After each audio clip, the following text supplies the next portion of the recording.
Hello mga kaibigan, kain po tayo. Ito yung aking tanghalian ngayon ay biryani prawn or shrimp, no? So with yogurt at ito po ang aking biryani sauce na maanghang, no?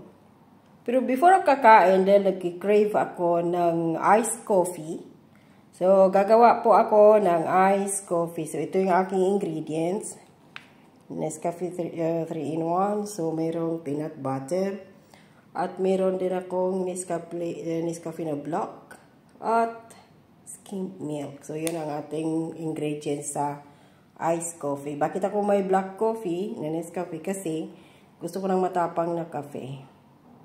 So, umpisahan na natin mga kababayan, no? Ilagay ko na itong 3-in-1 na Nescafe dito sa isa pang baso or cup.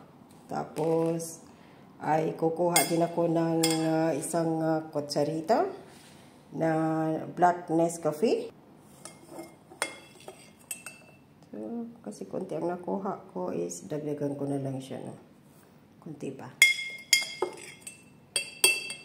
So, ayan. Ayan siya.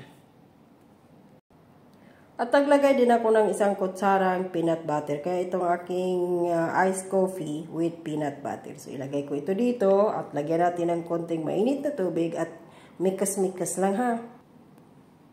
Konti lang tubig para mamikas-mikas natin yung ating peanut butter at ating coffee.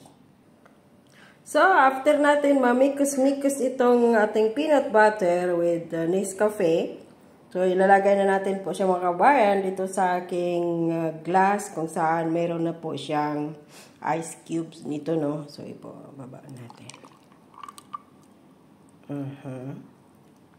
So, after that mga kabayan, of course, maglagay na po tayo ng, ang gamit ko po dito, ito siya, skimmed milk.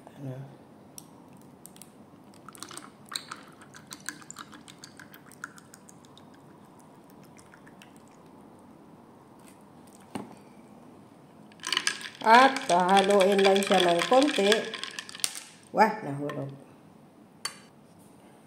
So, ayan na. Meron na akong iced coffee with peanut butter. So, try it mga kababayan. So, let's eat na dahil ito na. Naghihintay na ang aking lunch. So, babu!